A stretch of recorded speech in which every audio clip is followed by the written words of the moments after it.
Hi friends, আজ একটা কাজে একটু বাইরে যেতে হবে, তাই জন্য ভাবলাম একটু হালকা করে মেকআপ করি। সো ফার্স্টেই কিন্তু আমি পিচ মিল্ক দিয়েছিলাম, তারপর এই লাইট ফাউন্ডেশনটা কিন্তু আমি ইউজ করলাম। আজ আমি যেহেতু একটা গ্রিন কালারের সালোয়ার পরেছি, তাই ভাবলাম যে এই গ্রিনের সাথে ম্যাচিং করে একটা আইশ্যাডো দেওয়া যাক।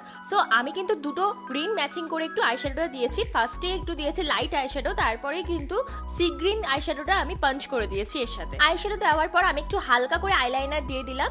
আইলাইনারটা আমি একটু টানা টানা করে পরি। অনেকে বলো আমাকে যে আইলাইনারটা উইংস মতো করে না পড়তে, বাট আমি এটাই ভীষণ ভালোবাসি। তারপরে কাজলটা ডিপ করে দিয়ে দিলাম। আর আজ আমি একটা সোনার কানের দুল পরছি। আমার না ভীষণ ভালো লাগে সোনার কানের দুল পরতে। সো এইটা হচ্ছে মায়ের কানের দুল, তো এটা আমি বের করেছি। এইটার সাথে ভাবলাম যে খুব ভালো যাবে, তাই জন্য আজকে এই সোনার কানের দুলটা পরলাম। আর তারপর কিন্তু আমি হালকা করে একটু মাস্কারা ইউজ করলাম। মাস্কারা কিন্তু ইউজ না করলে আমার একদমই চলে না। সো হালকা করে আমি একটু মাস্কারা দিলাম।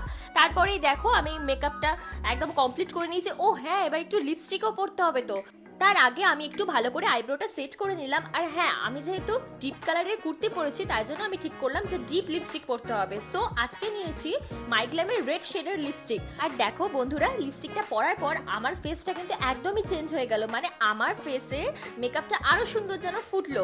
সো তোমরাও কিন্তু যখন ডিপ কালারের কোনো ড্রেস পরবে, তার সাথে ডিপ লিপস্টিক পরার চেষ্টা করবে। এতে না খুব ভালো ম্যাচিং হয় আর কি ব্যাপারটা।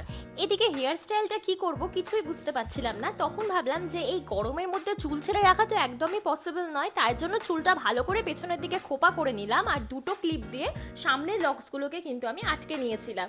আর এইভাবে আজকের এই সিম্পল লুকটা আমি ক্রিয়েট করলাম। আর তারপরেই দেখো হাতে একটু ফাঁকা ফাঁকা লাগছিল, তাই হাতে দুটো ব্যাঙ্গলস পরে নিয়েছিলাম। আর তারপরেই দেখো বেরিয়ে পড়েছিলাম আমি আর মা। সো প্রথমেই আমরা গিয়েছিলাম এটিএম থেকে টাকা তোলার পর আমাদের খুব খিদে পেয়ে যায়। আমরা তারপর চলে যাই রেস্টুরেন্টে। আর রেস্টুরেন্টে গিয়ে কিন্তু আমি বিরিয়ানি খেয়েছিলাম। আর মা খেয়েছিল ভেজ থালি, কারণ সেদিন মনে হয় স্যাটারডে ছিল। আর স্যাটারডেতে মা ভেজই খায়। আর এদিকে আমি একটু কন্টেন্ট শুট করছিলাম।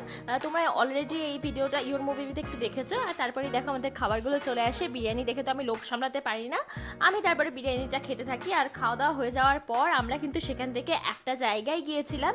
আর কোথায় গিয়েছিলাম সেটাও তোমাদের সাথে একটু শেয়ার করব। তার আগে এখানে আমি একটু ঢং করে খাচ্ছিলাম, সেই ভিডিও ক্লিপটাও মা নেয়।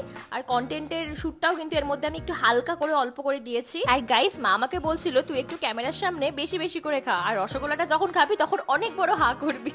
আমি তো এটা শুনে খুব হাসতে থাকি। যাই হোক, মা খাওয়া দাওয়া করে। আর এদিকে দেখো আমি খাওয়া দাওয়া করছি। আর বিরিয়ানিটা খেতে কিন্তু দারুণ ছিল। আর টেস্ট তো কোনো কথাই হবে না, পঞ্চব্যঞ্জন বেস্ট জায়গা খাবারের জন্য। আর রসগোল্লাটা দেখো আমি একদম মায়ের কথা শুনে করে খেয়েছি। খাওয়া দাওয়া হয়ে যাওয়ার পর আমরা সেখান থেকে একটু চলে যাই চিত্তরঞ্জন মার্কেটে একটা কাজে। সেটা হচ্ছে এই মিষ্টিগুলো কিনেছিলাম ফার্স্টেই, শনপাপড়ি আর নাড়ু কিনেছিলাম। তারপরেই দেখো মুকুট আর মালার দোকানে চলে যাই। হ্যাঁ, তোমরা ঠিক ধরেছো, আমার বিয়ে লেগেছে। না না, এটা সম্পূর্ণ ভুল। অ্যাকচুয়ালি আমার মেন চ্যানেল ইওর মুভিতে কন্টেন্ট শুট করার জন্য এই মুকুট আর মালা কিনতে হচ্ছে। সো এখানে এসে এতগুলো মুকুট দেখে তো আমি কনফিউজড হয়ে যাই কোনটা নেব, কারণ সবকটা মুকুটই ভীষণ ভালো লাগছিল। তবুও কাকু আমাকে একটা সুন্দর মুকুট দেখালো, যেটা আমি কোথায় কিভাবে পরবো বুঝতে পারছিলাম না। কাকুটা বারবার বলছিল যে এটা একটু মাথার সাইডের পেছন দিক থেকে লাগাতে হয়, তাহলে ভালো মতন বোঝা যায় আর কি। আর এটা না থাকছিলই না, মানে আমাকে বললো যে এটা ক্লিপ দিয়ে আটকাতে হয়।